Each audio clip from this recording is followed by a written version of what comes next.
Ladies and gentlemen, we are back for another series review, and this is for part one of the amazing, insane ride that is Invincible season freaking three.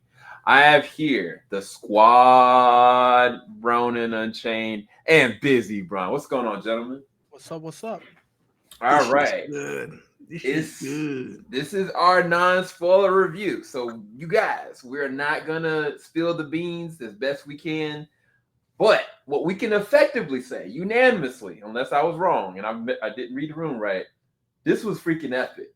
This is they are doubling down. If you were like, oh well, they're gonna slow down on the gas and pull us back in, like no, they immediately thrust us into some craziness, and it's a slew of brand new characters, and the stage is even higher because the fallout from both season one and season two are changing the dynamics of the team, changing the dynamics of Mark, and effectively the whole entire show now is changing. And he's got a new suit as well. But yeah, gentlemen, what did you guys think?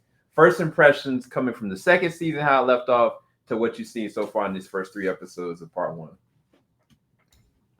Um, I dug season two. To me, I mean, it's fair criticism that like, oh, the two-parter stuff, you shouldn't have done that. But to me, it still delivered. It took the emotions and the connectivity we had with the main characters and the supporting characters, and it upped the ante in terms of stakes, outer world, and within the characters' lives.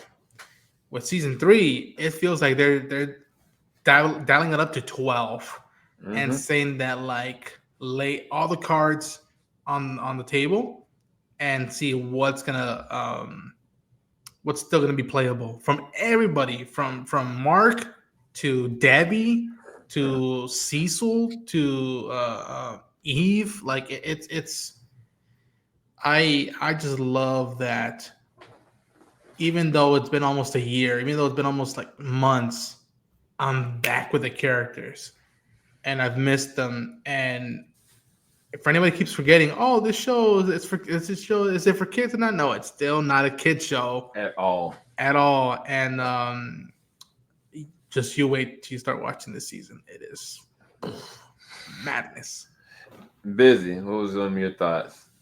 So, I really enjoyed season two. Don't get me wrong, but I feel like one thing that I feel like some of the best moments for me were like some of the cameos or some of the moments from the other universes, or if you will, and there were some really cool moments, but those were the highlights for me. And then realistically, those shouldn't necessarily be the best parts. It should be like the WTF moments from like the main storytelling, and then not just like surprise, like hey, we're in the Mad Max universe, and I think with this, I was caught off guard because I'm over here thinking we're gonna have a little bit of a slow start. It's not gonna be crazy, it's not gonna be as crazy, because they gotta plant the seeds for what's to come, and they've already been doing that. But then you're hit with not you're hit with just so much, like maybe some backstory for even more characters, but even more action than we've gotten before, and like just crazy sequences, moments that are legit like game changing to the story. And it's just really cool how they handle these episodes. And I'm impressed. I'm super impressed. Yeah, I'll hyper in on what you guys are both putting down is that when this first starts, you're immediately understanding that they are truly elevating the story, and they're not wasting any time. Like neither of the three episodes that we've seen are filler episodes at all. Like it's consequence action, and even the stuff that they show from the past is very essential to character progression as well. And I was really taken off guard by the fact that, I mean, yes, there was a huge gap in time between the first season and the second season. Then we got the second season. I think there was a lot of hype and anticipation for like as crazy as the first season that the second season was going to be. That I love the Adam Eve movie, but it was kind of just like it just didn't hit as much as I wanted it to. And like Busy said, there was some amazing cameos. The back half of the season was amazing and insane. That's what we were waiting for. Now there is no wait time at all. I feel like the way that these 3 episodes are done and targeted, they're leaving the foundation completely clean so that we can go to a whole different level, so to speak, without saying too much. But as far as the gore and the violence, that was one thing I wanted to kind of bring up. If you were concerned that they were kind of gonna be like, just like, like Walking Dead after first episode, second, seventh season, and things kind of like they narrow down a little bit. No, I don't know what the body count is after the 3rd episode, to be quite honest with y'all. Like and I'm not hyping this up. I'm being very honest. It is brutal. It is violent. It is compromising. And there are characters that I don't know their trajectory anymore. But I will say that there are some new additions to the team and to the series and some amazing voice acting talent. And first up, I'm going to talk about the little brother. And it is insane what they're doing. And yet at the same time, it is very dark. So what do you guys think about, the cameos, or not necessarily cameos, but the new targeted characters and the amazing voice talent behind it? I mean, you got freaking Aaron Paul and Sam Liu in this, but what do you guys think about the new cast and characters? Do you think that they're beneficial? Do you think that they're kind of just like thrown in? What was your perspective? Well, we got other additions. I mean, another actor, I believe they already announced too, which is my boy Miguel from Cobra Kai. But yeah, one of my favorite additions over here. But I do want to talk about like just characters in general, and I kind of want to start with Oliver specifically. I feel like without giving too much away, this is really helping grow Mark as a character specifically. Forcing him to kind of take that kind of nurturing role, because of course his mother's there, but when it comes to abilities and different things like that, there's only, so many people that can teach him how to go about certain things. And the way we see the writers handle the kind of mentor role, if you will, is really interesting. And some of the teachings he is forced to teach him is extremely interesting as well, because you gotta take into account the situation Mark was brought into and what he had to experience compared to what Oliver experienced, what he knows, and how everything went down there. And it's just one of my favorite dynamics of this season, just seeing the way he has to handle, his little brother. And I think that they did a really good job, and people are going to lose their crap when they see how things, kind of end up, and how things the obstacles they have to jump through, if that makes any sense. It's so hard, but yeah. Ronan, any other dynamics you thought did a really good job in this season so far? To me, Sandra Oh as Debbie. I see so much of my own mom in Debbie. And like it's crazy how, like, to me, I did my best to like hold back, and like I just kept my heart kept like crushing anytime that like Oliver would call Debbie mom, or like there would be a tender moment between the two of them, and you remember what she went through in season 1, and then you remember more what she went through in season 2, and like I just love the trajectory that like even now that Mark is older, Oliver is growing, how she's still there. She's the one that wants them to live the most they can as individuals, but also wants them their feet on the ground. At points, literally and figuratively, which you'll get a kick out of it if you once you watch the episodes.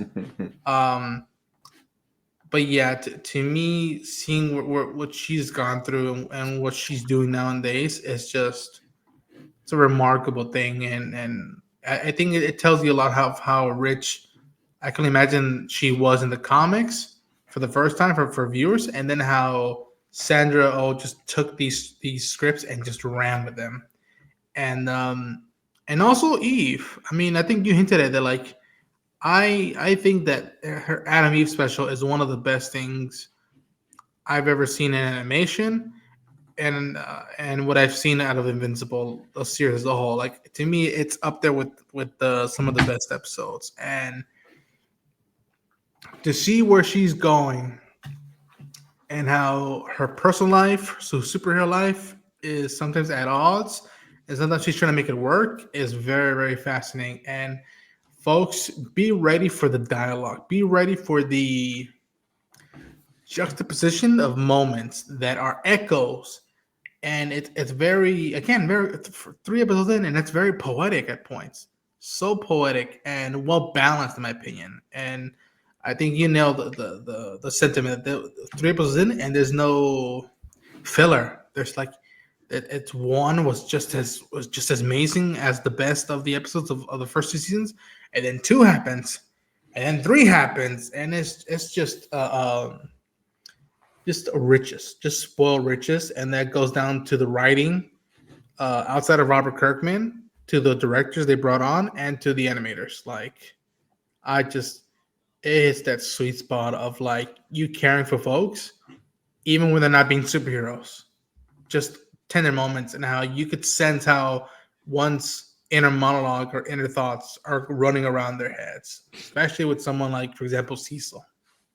Yeah, that honestly was going to be my segue, is that Cecil, this is the most we've gotten out of any season for Cecil.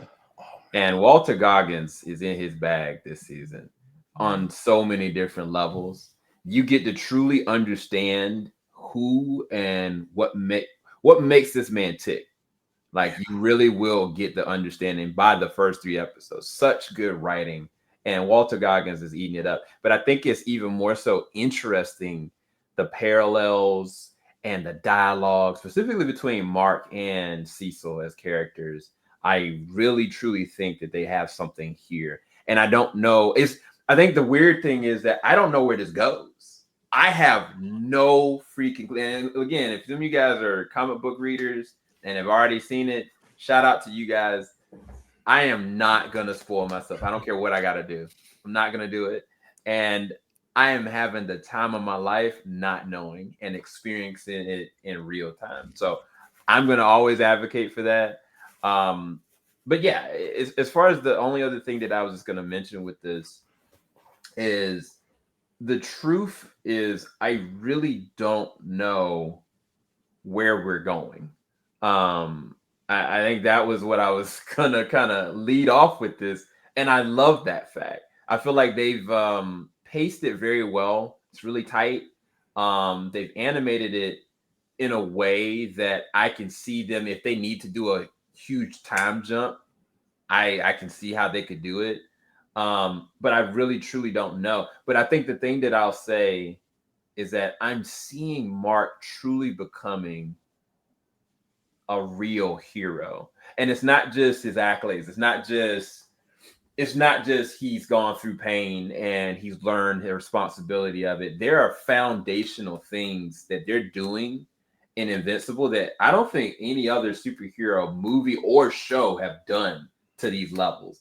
And we're not spoiling it, but I'm just saying that there are key scenes that happen with just characters partnered together or talking in open dialogue that are so human, but I haven't seen it done like this. And it's just amazing. I think somebody said the sentiment that Invincible was one of the best superhero stories of all time.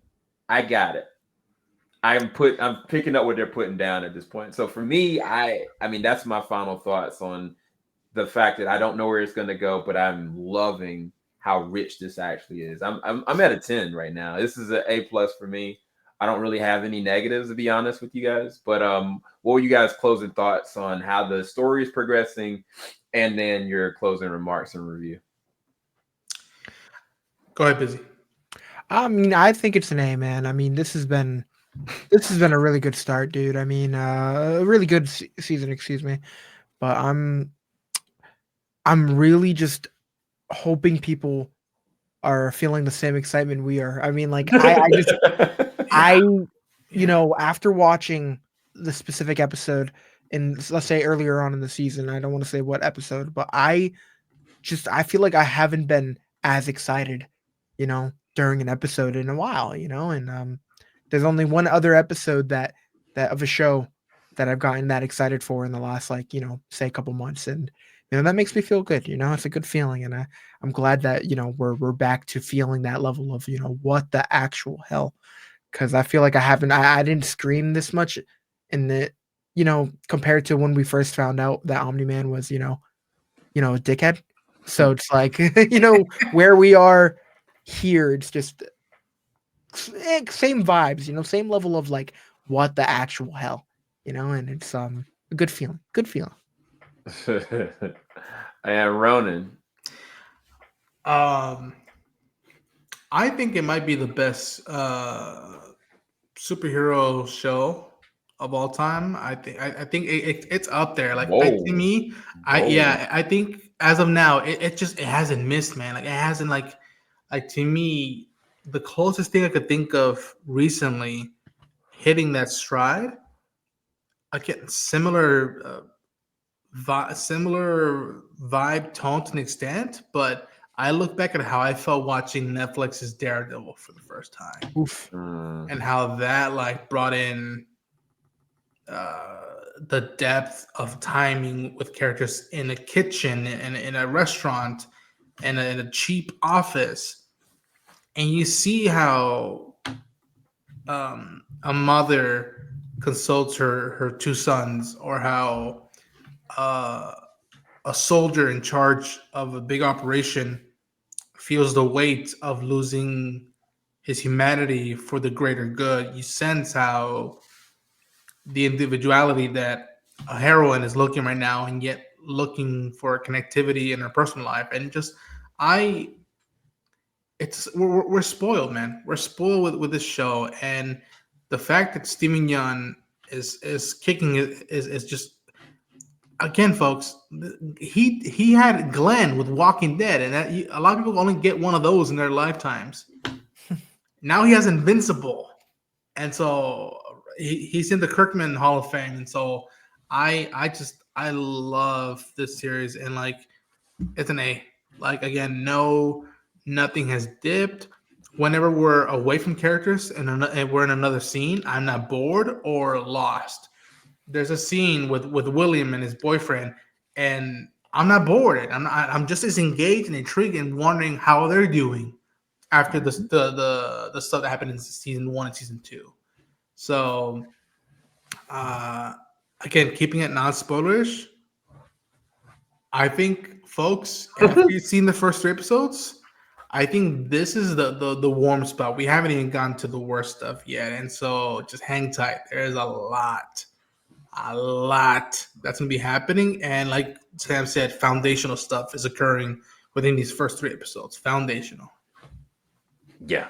So you had it here first, guys. This is our official non-spoiler review for Invincible Season 3, Part 1. Ronan, where can everybody find your content, man? You can find me at Ronan Unchained on YouTube, on all the socials. You best believe I'm going to be dropping my own reviews and reactions for this show every week. And there's a lot coming down the pipeline from now until May or June. So stay tuned, and subscribe to the channel. I want to reach 1,000 subs ASAP. Yes, sir. Busy Braun, where can everybody find your content, man? Busy Braun everywhere, and then over here doing reviews, man. Yes, sir. We got a lot of content coming. Busy's got some anime stuff down the pipeline, so stay tuned for that. Got a lot of interview content coming as well. But until next time, guys, we'll see you guys on the other side, and make sure you subscribe to these guys' content. Peace, people. Filing out the top of the I can see the skyline, 50 mile radius on my timeline. Ain't nothing on my mind. Oh Lord.